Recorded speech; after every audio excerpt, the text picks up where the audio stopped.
Hello students, previous video में हम लोगों ने एक कोलिगेटिव प्रॉपर्टी के बारे में पढ़ के रखा है, that is depression in the freezing point.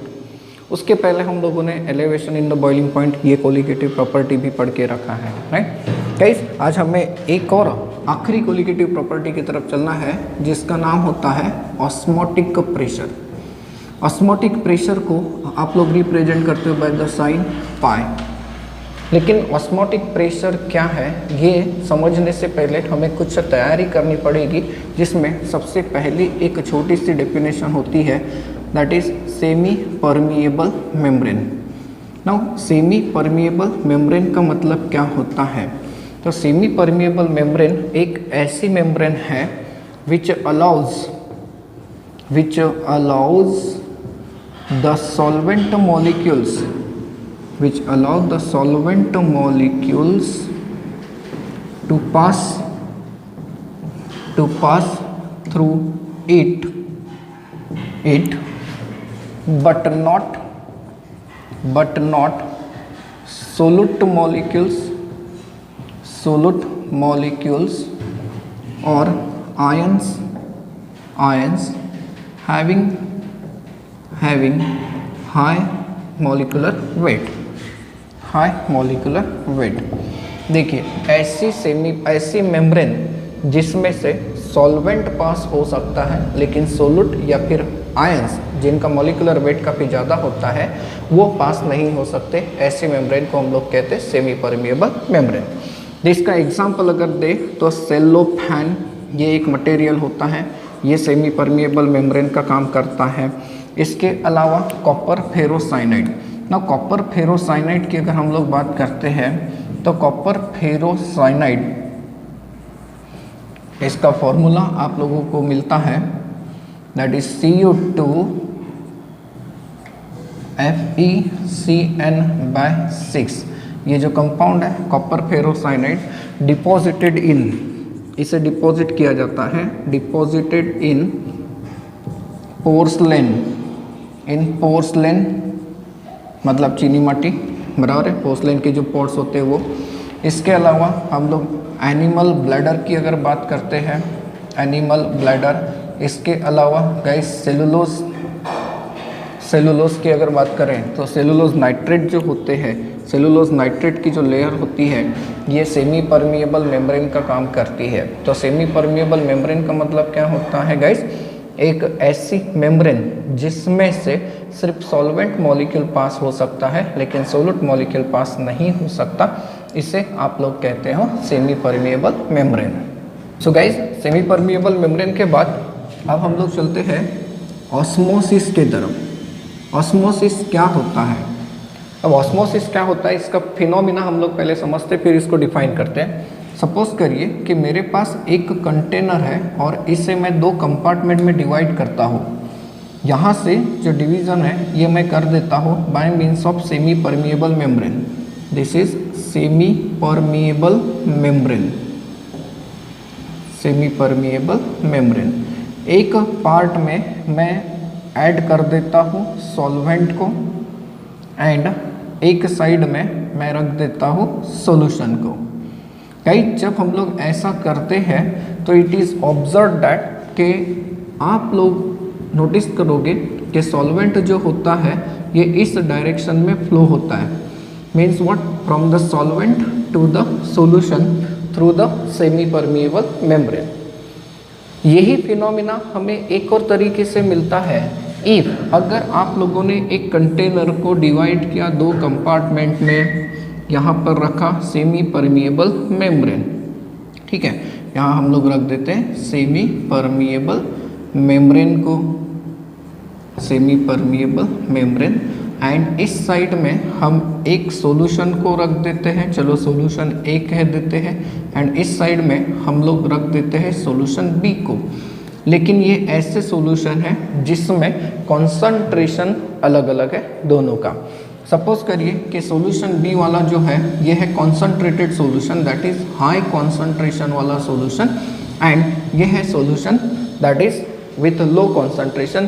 तो ऐसे केस में भी आप लोगों को जो सॉल्वेंट का फ्लो मिलता है ये मिलता है यहाँ पे, मीन्स यहाँ एक चीज़ की तरफ फोकस करिए दोनों डायग्राम में कि सॉल्वेंट का जो फ्लो है through the semi permeable membrane, ये कब हो सकता है, जब सॉल्वेंट एंड सॉल्यूशन इन दोनों को आप लोग सेपरेट करके रखोगे bye means of semi permeable membrane, या फिर दो सॉल्यूशन को अगर हम लोग सेपरेट करके रखते हैं bye means of semi permeable membrane, तो ऐसे केस में भी सॉल्वेंट का फ्लो होता है। कहाँ से?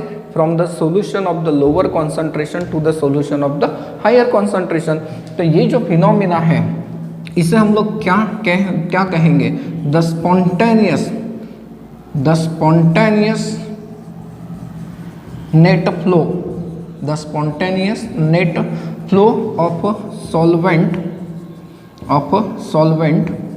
To the solution or from the solution of lower concentration to the solution of higher concentration through the semi permeable membrane,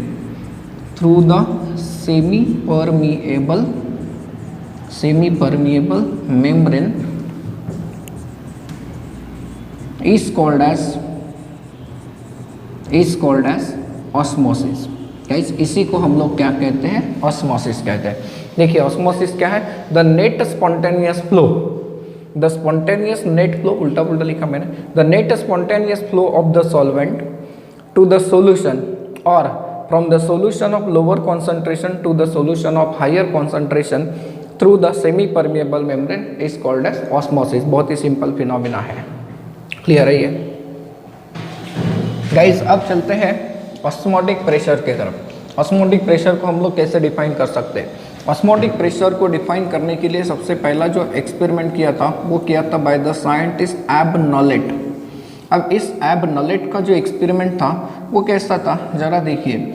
उसने क्या किया, एक कंटेनर ले लिया एंड इस कंटेनर में एक थीसल फनेल को रख दिया, थीसल फनेल ऐसे इन्वर्टेड, एंड इस थीसल फनेल का जो माउथ है इस माउथ को इसने क्लोज करके रखा by means of semi permeable membrane, SPM, semi permeable membrane. And then after he observe that कि यहाँ पर उसने फिल करके रख दिया सॉल्यूशन। फॉर एग्जांपल मान लीजिए कि हम लोग शुगर सॉल्यूशन को फिल करके रख देते हैं एंड इसे प्लेस करते हैं हम लोग in the solvent, for example water.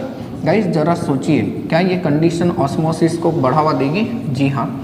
क्यों देगी? क्योंकि आप लोग सोच सकते हैं कि सर यहाँ पर सॉल्यूशन है, यहाँ पर सॉल्वेंट है और इनके बीच में सेमी परमिएबल मेम्ब्रेन है, एंड सेमी परमिएबल मेम्ब्रेन अगर है तो सॉल्वेंट यहाँ से क्रॉस करके कहाँ चला जाएगा? शुगर सॉल्यूशन में। हाँ, जब ये शुगर सॉल्यूशन में जाएगा तो इसके अंदर जो कैपिलरी ट्यूब है, इस कैपिलरी ट्यूब में लेवल क्या हो जाएगी गाइस? बढ़ जाएगी, बराबर है कि नहीं? यहाँ पे लेवल बढ़ जाएगी, means we can say that के ऑस्मोसिस हो रहा है। हाँ होगा, ऑस्मोसिस होगा, कंटिन्यूस होता रहेगा। एक स्टेज ऐसी आ जाएगी गाइस कि ये जो थीसल फनेल का कॉलम है इसके अंदर जो लेवल है, ये लेवल एक लिमिट तक राइज हो जाएगी और बाद में रुक जाएगी, एंड अब ये आगे नहीं जाएगा। यहाँ पे डेवलप हो जाता है हाइड्रोस्टैटिक प्रेशर। क्या डेवलप हो जाता है? हाइड्रोस्टैटिक प्रेशर यहाँ पे डेवलप हो जाता है, जिसे हम लोग H⍴g ऐसे कैलकुलेट करते हैं। अब आप लोग सोचिए कि यहाँ इस लिमिट तक जाने के बाद ऑस्मोसिस क्या हो गया? रुक गया, बराबर ना? ऑस्मोसिस क्या हो गया? रुक गया। क्यों रुका? क्योंकि यहाँ पर सॉल्यूशन के साइड में अब प्रेशर बिल्डअप हुआ, एटमॉस्फेरिक प्रेशर, जिसे हम लोग हाइड्रोस्टैटिक प्रेशर कहते हैं।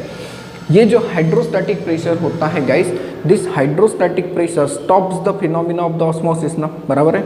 ये हाइड्रोस्टैटिक प्रेशर क्या करेगा? ये जो सॉल्वेंट की एंट्री है into the solution through the semi permeable membrane, इसे रोक देगा। एंड गाइस इसी प्रेशर को आप लोग कहते हो ऑस्मोटिक प्रेशर। तो ऑस्मोटिक प्रेशर क्या है? ये चीज़ क्लियर हो रही है? क्या है ऑस्मोटिक प्रेशर? तो osmotic pressure it is the external hydrostatic pressure which is applied on the solution side. किस साइड में अप्लाई होता है? सॉल्यूशन के साइड में होता है, so as to stop the phenomena of the osmosis, that is called as osmotic pressure. इसे आप लोग रिप्रेजेंट करते हो by the pi. And guys इस मेथड का एक ड्रॉबैक है, इस मेथड का ड्रॉबैक ये है कि जैसे ही सॉल्वेंट यहाँ पर एंट्री कर देगा ये सॉल्यूशन डाइल्यूट हो जाएगा, बराबर है ना। इसीलिए आजकल हम लोग दूसरे मेथड से ऑस्मोटिक प्रेशर को डिटरमाइन करते हैं। एंड उस मेथड का जो नाम होता है वो मैं यहाँ पे नोट करके रख देता हूँ। That method is called as Berkeley Hartley method. That method is called as Berkeley Hartley method. ये साइंटिस्ट का पेयर है, इन्होंने फाइंड आउट किया था उस मेथड को जिसमें concentration of the solution change नहीं होता।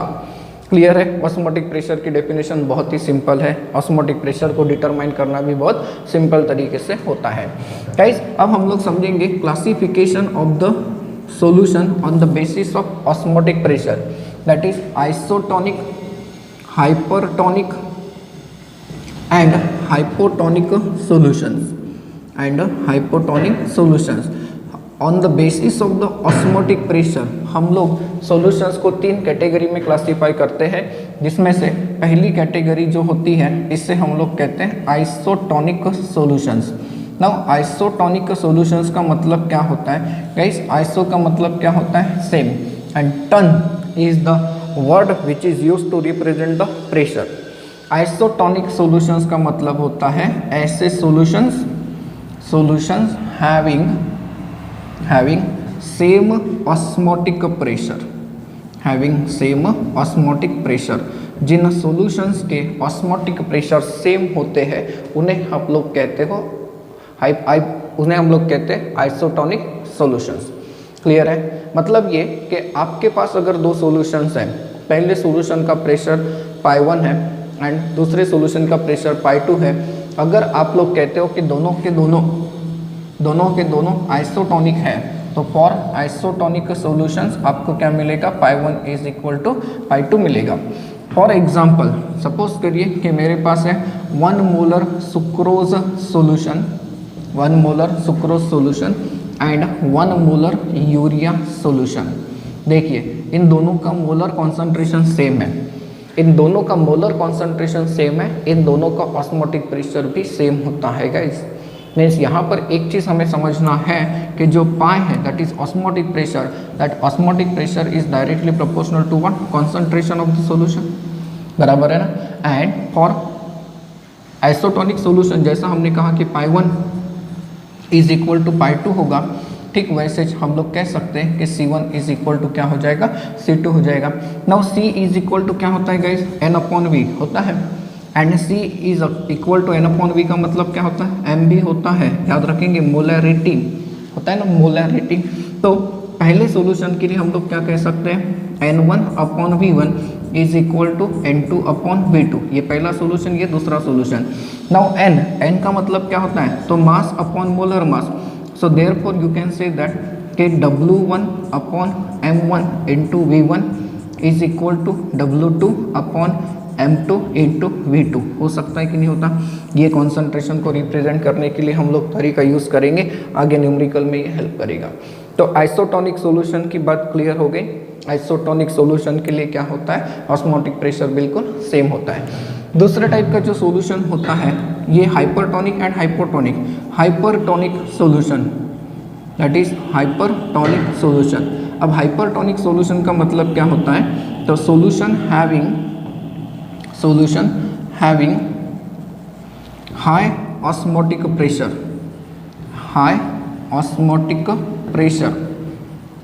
अगर आप लोगों के पास 2 सॉल्यूशन है एंड दोनों का कॉन्सेंट्रेशन अलग अलग है तो ऐसे केस में दोनों का ऑस्मोटिक प्रेशर भी क्या हो जाएगा? अलग अलग हो जाएगा।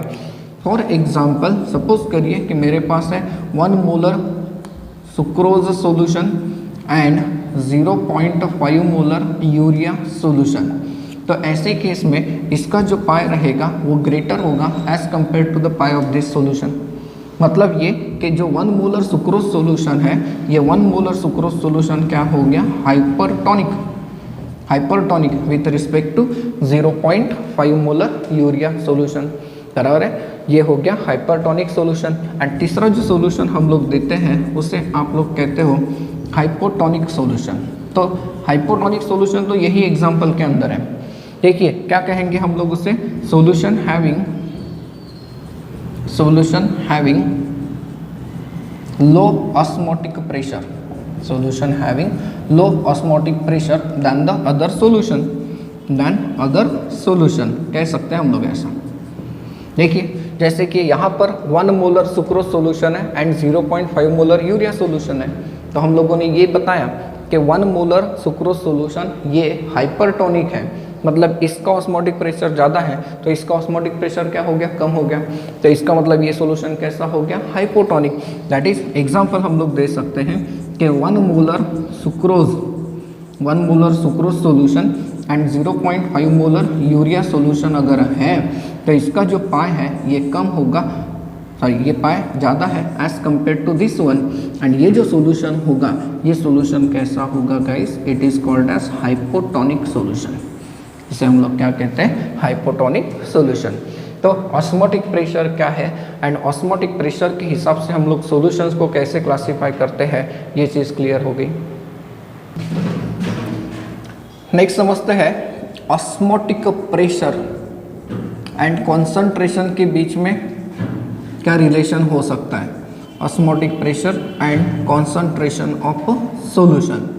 नाउ ये माना जाता है कि for dilute solution pi is given as pi is equal to N2RT upon V, where pi का मतलब ऑस्मोटिक प्रेशर, पाई का मतलब क्या है, ऑस्मोटिक प्रेशर। अब ऑस्मोटिक प्रेशर का यूनिट लागू हो सकता है एटीएम हो सकता है, बार हो सकता है, न्यूटन मीटर हो सकता है, पास्कल हो सकता है, राइट। N2 का मतलब क्या होता है, number of moles of solute. R it is the universal gas constant, बराबर है गाइस, ये यूनिवर्सल गैस कांस्टेंट है। इसकी दो वैल्यूज आप लोग यूज़ करते हो, 8.314 जेके इनवर्स, मोल इनवर्स, ये हम लोगों को पता ही है। हम लोगों ने इसके अलावा 2 कैलोरीज का भी इस्तेमाल किया है ना, लेकिन इसके अलावा यहाँ पे एक वैल्यू याद रखना आपको, 0.082 लीटर एटीएम पर मोल पर केल्विन, अब लीटर एटीएम को आप लोग ऐसे भी रिप्रेजेंट कर सकते हो, DM³ एटीएम पर मोल पर केल्विन। देखिए जब कहीं प्रेशर की वैल्यू, ऑस्मोटिक प्रेशर की वैल्यू एटीएम में है तो हम लोग इस वैल्यू के साथ जाएंगे, अगर नहीं है तो समझ लेना कि वहाँ पे जूल आएगा एंड देयरफॉर हम लोग इस वैल्यू के साथ जाएंगे। T it is the absolute temperature in kelvin, and V it is the volume in litre. देखिए V लीटर में है इसलिए लीटर एटीएम वाला भी हम लोग फॉर्मूला यूज़ कर सकते हैं, याद रख सकते हैं।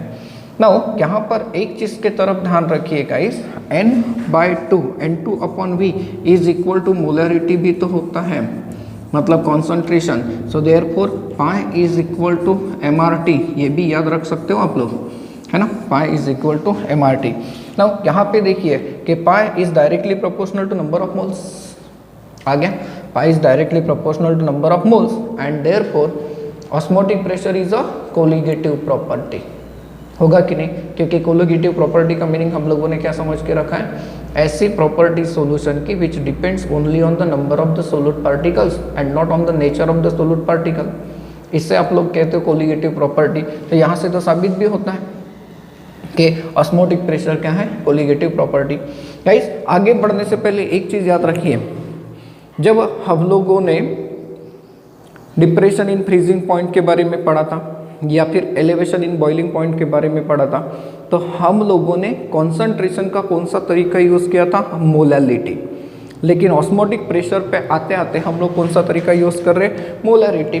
क्यों, क्या पीछे क्या रीज़न हो सकता है इसके पीछे, इसके ऊपर भी क्वेश्चन पूछा जा सकता है स्टेट बोर्ड में या फिर एंट्रेंस में भी हो सकता है, नो डाउट।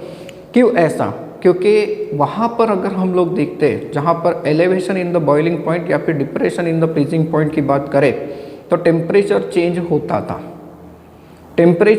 होता था, तो हम लोगों को ऐसा कॉन्सेंट्रेशन का तरीका यूज़ करना पड़ता है जहाँ पे कॉन्सेंट्रेशन टेम्परेचर के साथ चेंज ना हो, तो हम लोग मोलैलिटी यूज़ करते हैं।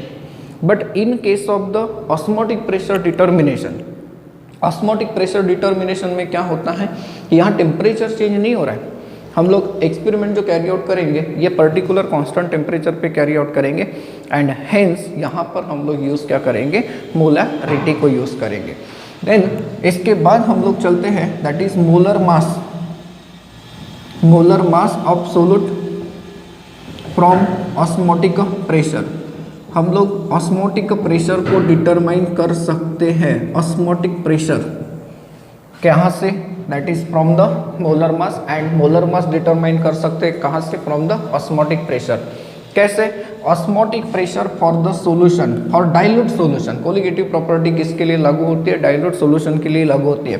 तो ऑस्मोटिक प्रेशर हम लोग कैसे देते हैं, बाय N2RT अपॉन V से देते हैं, है ना। वेयर सारी की सारी टर्म आप लोगों को पता है गाइस, पता है पाई का मीनिंग क्या होता है, pi is equal to what, osmotic pressure. लिख देता हूँ फिर से एक बार, osmotic pressure N2 these are what, number of moles of solute, होता है कि नहीं होता। Then R it is gas constant, इसकी वैल्यूज कौन सी कब लेना है ये भी मैंने आप लोगों को बता के रखा है। T it is the absolute temperature, it is what, absolute temperature.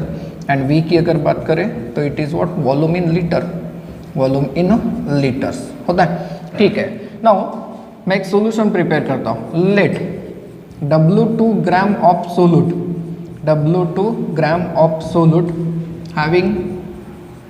having molar mass M2, having molar mass M2 is dissolved in V liter of solution, in V liter of solution, then number of moles of solute, number of moles of solute that is N2 is equal to क्या होगा, क्या ऐसा होगा, W2 upon M2, जी हाँ, क्योंकि number of moles क्या होता है, मास अपॉन मोलर मास होता है। हमने क्या किया, एक सॉल्यूशन बनाया जिसका वॉल्यूम V लीटर लिया, जिसमें W2 ग्राम सोल्यूट डिजोल्व करा है, जिसका मोलर मास कितना हो गया, M2 हो गया। So therefore N2 is equal to आपके पास क्या आ गया, W2 अपॉन M2।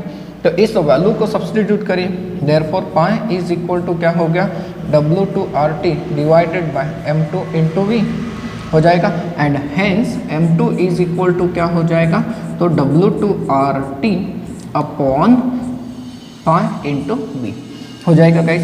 तो आप लोग यहाँ से मोलर मास को डिटरमाइन कर सकते हो, डिटरमाइन कर सकते हैं कि नहीं कर सकते मोलर मास को। इसके अलावा W2 कैलकुलेट करके दो, ये भी पूछा जा सकता है। ऑस्मोटिक प्रेशर कैलकुलेट करके दो, ये भी पूछा जा सकता है। इवन टेम्परेचर कैलकुलेट करके दो, ये भी पूछा जा सकता है। तो इसके ऊपर कुछ न्यूमेरिकल्स भी आएंगे, ये हम लोग पढ़ेंगे। क्लियर है गाइस यहाँ तक। टेन समझते हैं इम्पोर्टेंस ऑफ ऑस्मोसिस। हालांकि ये एंट्रेंस में पूछने लायक टॉपिक नहीं होता, लेकिन फिर भी स्टेट बोर्ड में अगर पूछ लिया कि बताइए ऑस्मोसिस के एप्लीकेशंस क्या है, तो हम लोग इजीली इसे एक्सप्लेन कर सकते हैं। गाइस, क्या आप लोगों को पता है कि जो हमारे घर में पिकल्स होते हैं, पिकल्स मैंगो के या फिर लेमन के, ये हम लोग कई सालों तक प्रिजर्व करके रखते हैं, पता है आप लोगों को? हाँ, ये तो पता है सर हमें। जैसे लेमन के पिकल्स की अगर बात करते हैं तो by the addition of the salt या फिर by the addition of the sugar, खट्टा मीठा होता है कि नहीं होता? होता है। तो ये हम लोग क्यों ऐड करते हैं, इतना मीठा क्यों बना के रखते हैं या फिर इतना खट्टा क्यों बना के रखते हैं? तो इसके पीछे रीज़न है ऑस्मोसिस। सोचो जरा, जैसे ही आप लोग पिकल्स में बहुत सारा आप लोग सॉल्ट अगर ऐड करते हो, तो लेमन के अंदर पानी भी तो होता है, तो पानी एंड सॉल्ट ये मिक्स हो जाएंगे एंड कॉन्सेंट्रेटेड सॉल्यूशन बन जाएगा। अब ऐसे केस में अगर कोई माइक्रो ऑर्गेनिज्म है, तो माइक्रो ऑर्गेनिज्म के बॉडी के अंदर भी फ्लूइड है, लेकिन उसका कॉन्सेंट्रेशन क्या है, कम। एंड माइक्रो ऑर्गेनिजम्स का जो सेल वॉल होता है गाइस, ये सेमी परमिएबल मेम्ब्रेन होता है। तो वहाँ पर कंडीशन क्या आती है, तो यहाँ पर कंडीशन ये आती है कि डाइल्यूट सॉल्यूशन एक साइड में, सेल वॉल एक साइड में एंड कॉन्सेंट्रेटेड सॉल्यूशन एक साइड में आता है। यहाँ पे सॉल्ट का सॉल्यूशन हो सकता है या फिर शुगर का। तो ऑस्मोसिस जब होगा तो यहाँ से लेके यहाँ तक सॉल्वेंट फ्लो हो जाएगा, मतलब इस सेल वॉल के अंदर का जो पानी है ये इस डायरेक्शन में चला जाएगा, जिसके कारण जो बैक्टीरियल सेल है या फिर जो माइक्रो ऑर्गेनिज्म का सेल है वो क्या हो जाएगा गाइस, क्रैक हो जाएगा। बराबर है। इसके अलावा हम लोग अगर पिकल्स में ही मैंगो के बारे में सोचते हैं या फिर लेमन के स्लाइसेस के बारे में सोचते हैं तो कुछ दिनों के बाद वो क्या हो जाते हैं, श्रिंक हो जाते हैं। क्यों? क्योंकि उनके अंदर का पानी जो है ये निकल आ जाता है। कौन से फिनोमिना के कारण? ऑस्मोसिस के कारण। दूसरा एग्जांपल मैं आप लोगों को दे सकता हूँ गाइस, कैरेट। अगर हम लोग मार्केट से कैरेट लाते हैं एंड 2-4 दिन ऐसे ही रख देते हैं, हम लोग खाना भूल गए उन्हें, तो वो क्या हो जाते हैं, श्रिंक हो जाते हैं, सिकुड़ जाते हैं। ऐसे केस में क्या हम लोग उसे फेंक देंगे? सर हाँ फेंकेंगे, दूसरे लाएंगे, लेकिन फेंकने की ज़रूरत नहीं है। उन्हें स्लाइसेस में कट कर दो और पानी में रख दो। 2 या 3 आवर्स के अंदर वो फिर से रिफ्रेशिंग हो जाएंगे। गाइस इसके अलावा अगर हम लोग ड्राई फ्रूट्स के बारे में सोचते हैं, आप में से बहुत सारे ऐसे लोग होंगे जो आलमंड्स का इस्तेमाल करते होंगे ब्रेन पावर को बढ़ाने के लिए, है ना, हो सकता है। तो यहाँ पर एक चीज़ की तरफ ध्यान रखिए, आलमंड के सीड्स को अगर हम लोगों ने रात भर पानी में डिप करके रखा तो दूसरे दिन मॉर्निंग में वो कैसे हो जाते हैं, स्वेल हो जाते हैं। तो it is an example of the osmosis again. ऐसे ही हम लोग अपने घर में भी कुकिंग पर्पजेस के लिए भी यूज़ करते हैं। जो पल्सेस वगैरह होते हैं उन्हें पानी में भिगो के रखते हैं ताकि उनमें पानी चला जाए, ऑस्मोसिस का फिनोमिना होता है। इसके अलावा गाइस जो लोग ज़्यादा सॉल्ट खाते हैं उनके बॉडी में क्या होता है, जो सेल है, सेल के अंदर पानी रिटेन रहता है, उस कंडीशन को कहा जाता है इडिमा, जिसमें टिश्यूज़ में स्वेलिंग आ सकती है। इसे हम लोग कहते हैं इडिमा। क्या आप लोगों ने सोचा है कि नेचर में कुछ प्लांट्स ऐसे हैं जो ज़मीन के काफ़ी ऊपर तक होते हैं? तो ऊपर में जो शूट होता है वहाँ तक पानी कैसे पहुँचता होगा? तो जो रूट्स हैं एंड जो उनके बॉडी पार्ट्स हैं ये क्या करेंगे, due to the capillary action पानी को ऊपर पहुंचा देते हैं। वो भी एक एग्जांपल हम लोग मान सकते हैं ऑस्मोसिस का। देन ऑस्मोसिस के एग्जांपल के बाद हम लोग चलते हैं रिवर्स ऑस्मोसिस के तरफ। आप लोगों ने ये नाम सुना होगा, हम लोग जो घर में यूज़ करते हैं आरओ का फुल फॉर्म होता है रिवर्स ऑस्मोसिस, मीन्स ऑस्मोसिस को रिवर्स करना, राइट। ऑस्मोसिस को क्या कर सकते हैं हम लोग, रिवर्स कर सकते हैं। कैसे कर सकते हैं? सपोज करिए कि हम लोग एक कंटेनर लेते हैं, इस कंटेनर में मैं 2 कंपार्टमेंट बना देता हूँ bye means of the semi permeable membrane, and इस साइड में रख देता हूँ फ्रेश वाटर एंड इस साइड में रख देता हूँ saline water, that is salt solution and salt solution रख दिया। इस साइड में हम लोग क्या कर देते हैं, प्रेशर अप्लाई कर देते ग्रेटर देन पाई। क्या होगा? वी नो दैट अगर ये प्रेशर हम लोग अप्लाई नहीं करते हैं तो फ्रेश वाटर सॉल्वेंट है सर, सेमी परमिएबल मेम्ब्रेन से पानी इस डायरेक्शन में जाएगा, ऑस्मोसिस होगा। जी हाँ, लेकिन हमें ऑस्मोसिस को क्या करना है, रिवर्स। अब हम लोग क्या करेंगे, इस साइड में प्रेशर को अप्लाई करेंगे, यहाँ पे पिस्टन लगे होते हैं। इस साइड में जब हम लोग प्रेशर को अप्लाई करेंगे तो ड्यू टू प्रेशर जो सॉल्वेंट है दैट इज वाटर जो है, ये वाटर इस डायरेक्शन में फ्लो होता है। उल्टा हुआ कि नहीं हुआ? ऑस्मोसिस रिवर्स हो गया, इसलिए इसे क्या कहा जाता है, reverse osmosis. And reverse osmosis का फिनोमिना ये है कि इस प्रोसेस में सिर्फ पानी ही यहाँ से फिल्टर होकर आएगा। पानी में अगर कोई पार्टिकल है जैसे जर्म्स भी है तब भी वो इस डायरेक्शन में नहीं आते, एंड हेंस ये माना जाता है कि आरओ से प्यूरिफाई किया गया वाटर ये काफ़ी ज़्यादा प्योर होता है। बट उसकी कंडीशन है, उसके कुछ ड्रॉबैक्स भी है गाइस। क्यों? अगर आप लोगों ने यहाँ पर ज़्यादा प्रेशर अप्लाई कर दिया तो ऐसे केस में क्या होगा, इसमें से सिर्फ और सिर्फ वाटर ही आएगा। हाँ, लेकिन यहाँ पे जो वाटर आया इस पानी में कोई मिनरल्स है क्या, कोई सॉल्ट्स है क्या? नहीं है। एंड गाइस आपकी बॉडी के लिए लगता है मिनरल वाटर, हम लोग जो पानी पीते हैं वो मिनरल वाटर है, कई सारे मिनरल्स उसके अंदर डिजॉल्व होते हैं। अब सर ये डिजॉल्व्ड मिनरल्स जो होते हैं ये कैसे काउंट करते हैं? तो ये हम लोग काउंट करते हैं in terms of the TDS, जिसे टोटल डिजॉल्व सॉल्ट कह सकते हो या फिर टोटल डिजॉल्व सॉलिड्स कह सकते हो, राइट। ये जो TDS की वैल्यू है, ये TDS की वैल्यू ही डिटरमाइन करती है कि हम लोगों ने कैसा पानी पीना चाहिए, राइट। इन लेसन के जो इनिशियल वीडियोस थे इस लेसन के, उसमें शायद मैंने आपको TDS के बारे में कुछ बताया था, तो वो रिवर्स ऑस्मोसिस का फिनोमिना होता है। गाइस ये इतना इफेक्टिव फिनोमिना होता है कि millions of the litres of the water, sea water can be purified. Florida नाम शायद सुना होगा। वहाँ पर कई सारी रिवर्स जो है ये पोल्यूटेड हो चुकी है हेवी इंडस्ट्रियलाइजेशन के कारण। तो वहाँ पर लोग क्या कर रहे हैं, रिवर्स ऑस्मोसिस का इस्तेमाल करते हैं। आप लोगों ने गल्फ कंट्रीज़ के बारे में सुना होगा, जैसे सऊदी अरब वगैरह, है ना। तो सर वो पानी तो हमसे लेके जाते हैं, ये तो गलत फहमी है। समुंदर में उन्होंने क्या कर दिया, आरओ प्लांट को सेट करना चालू कर दिया, मतलब समुंदर के पानी का आरओ इस करके वो पानी यूटिलाइज करेंगे पीने के लिए। तो ये होती है रिवर्स ऑस्मोसिस का phenomena. So guys, osmotic pressure and molecular weight determination के ऊपर के कुछ न्यूमेरिकल्स मैंने आपके लिए लाए हैं। देखते हैं इन न्यूमेरिकल्स का कहना क्या है। देखिए ये न्यूमेरिकल क्या कह रहा है, what is the molecular mass of a solute if a solution is prepared by dissolving 0.0822 gram of it in 300 मिलीडियम क्यूब, मतलब millilitre of water has an osmotic pressure of 149 mmHg at 298 kelvin. देखिए क्या क्या given है आपके पास mass of solute given है, जी हाँ 0.822 ग्राम है। फिर वॉल्यूम है दैट इज 300 मिलीडियम क्यूब, मतलब होता है 0.3 dm क्यूब, होता है कि नहीं होता गाइस। अब टेम्परेचर की बात करें तो ये 298 केल्विन है। आप लोग R क्या यूज़ करोगे, तो 0.082 dm क्यूब में है नहीं है, तो dm क्यूब ATM पर मोल पर केल्विन, ये पूरा इसका यूनिट है गाइस। यहाँ पर ऑस्मोटिक प्रेशर जो है ये किस में दिया है, जरा सोचिए, 149 mmHg में दिया है, और ये प्रेशर का यूनिट ATM कहता है, तो हमें इसे ATM में कन्वर्ट करना पड़ेगा। तो 149 डिवाइडेड बाय 760 mmHg करिए, तब जाके ये कन्वर्ट हो जाएगा इनटू द ATM, एंड ये होता है 0.196 ATM। ठीक है, अब क्या फाइंड आउट करने के लिए कहा है, M2। हमारे पास ऐसा कौन सा फॉर्मूला है जिसमें इन सब के बीच का रिलेशन है, तो वो है ऑस्मोटिक प्रेशर।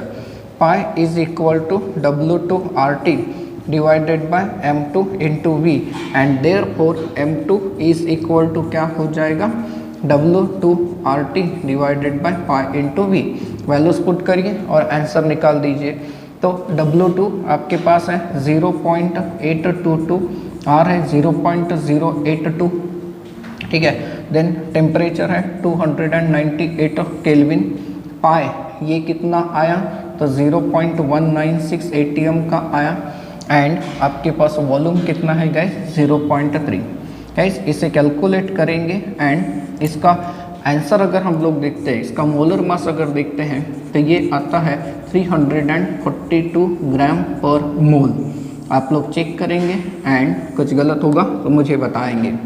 क्लियर है, इस तरीके से हम लोगों को मॉलिक्यूलर वेट डिटरमाइन करके देना था। अब इस क्वेश्चन को देखिए क्या कहता है, an aqueous solution of a certain organic compound has a density of 1.063 gram per ml, an osmotic pressure of 12.16 ATM at 25 degree Celsius and a freezing point of 1.03 degree Celsius. What is the molecular mass of the compound. Guys सोचिए ज़रा, इसमें आपके पास given क्या क्या दिखता है। सबसे पहले डेंसिटी दिख रही है, D is equal to 1.063 gram per ml की डेंसिटी है। फिर आगे कहता है कि ऑस्मोटिक प्रेशर भी है, तो पाई है दैट इज 12.16 ATM में है, तो ऑब्वियसली R की वैल्यू क्या लेंगे, 0.082 दैट इज लीटर ATM पर मोल पर केल्विन। फिर टेम्परेचर है 25 degree Celsius. Now 25 degree Celsius मतलब क्या होता है, 298 केल्विन होता है। फ्रीजिंग पॉइंट भी है, आपको कंफ्यूज करने के लिए फ्रीजिंग पॉइंट दिया हुआ है, हमें इसकी ज़रूरत ही नहीं पड़ती ऑस्मोटिक प्रेशर डिटर्मिनेशन में। And what is the molar mass, M2 find out करने के लिए कहा है। सोचिए आपके पास रिलेशनशिप क्या है, तो sir pi is equal to W2RT into M2 into V divided by M2 into V। क्या मैं इसे ऐसे लिख सकता हूँ, that is pi is equal to DRT upon M2। क्यों ऐसा, सिंस वेट अपॉन वॉल्यूम ये डेंसिटी होता है, मास अपॉन वॉल्यूम डेंसिटी होता है, सो देयरफॉर M2 कैलकुलेट होगा। कैसे होगा, m2 is equal to DRT upon क्या हो जाएगा, पाई हो जाएगा। तो डेंसिटी कितना है 1.063, R है 0.082, टेम्परेचर है 298 kelvin and pi osmotic pressure कितना है 12.16 है। तो सोचिए ज़रा, कैलकुलेट करेंगे m2। अगर हम लोग इस m2 की बात करते हैं तो यहाँ पर m2 काफ़ी कम मिलता है, ये आता है 2.136 ग्राम पर मोल। इस तरीके से इस न्यूमेरिकल को हम लोग सॉल्व कर सकते हैं गाइस। अब इस क्वेश्चन को देखिए क्या कहता है, 30 gram glucose dissolve in 1 litre of water has an osmotic pressure of 4.91 atm at a 303 Kelvin. If the osmotic pressure of the glucose solution is 1.5 atm at the same temperature, what would be its concentration? मतलब दो osmotic pressure है आपके पास, है ना। तो दोनों condition को समझिए। पहले वेट ऑफ ग्लूकोज गिवन है कि नहीं है, वेट ऑफ ग्लूकोज है 30 ग्राम है। इसका m2 कितना होता है 180 ग्राम पर मोल होता है, दिया हुआ है। इसका वॉल्यूम कितना दिया है गाइस 1 लीटर, बराबर है। वॉल्यूम कितना दिया है 1 लीटर है। इसका ऑस्मोटिक प्रेशर पाई 1 हो जाएगा, ये 4.91 atm है एंड टेम्परेचर कितना है 303 केल्विन। हमारे पास इसका कॉन्सेंट्रेशन नहीं है।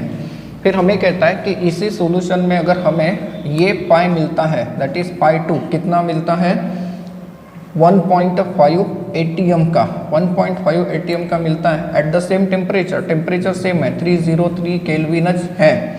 तो ऐसे केस में कॉन्सेंट्रेशन क्या होगा, मतलब यहाँ का कॉन्सेंट्रेशन C1 मानते हैं, यहाँ का कॉन्सेंट्रेशन C2। तो ये क्या होगा, ये तो मिल जाता है क्योंकि आपके पास मास है, मोलर मास है, वॉल्यूम है, ये कॉन्सेंट्रेशन मिल जाता है। हमें इस कॉन्सेंट्रेशन के बारे में पूछा है।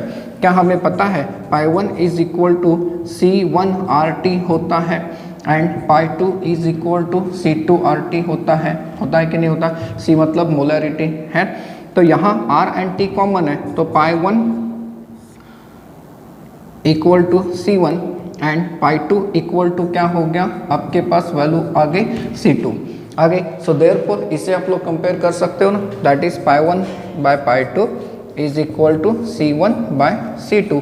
नाउ C का मतलब क्या होता है, C का मतलब मोलरिटी, मोलरिटी का मतलब number of moles upon volume, number of moles मतलब क्या, मास upon molar mass into volume होता है। तो ये हम लोग किसके लिए यूज़ करेंगे, C1 के लिए यूज़ करेंगे, क्योंकि क्या फाइंड आउट करना है C2।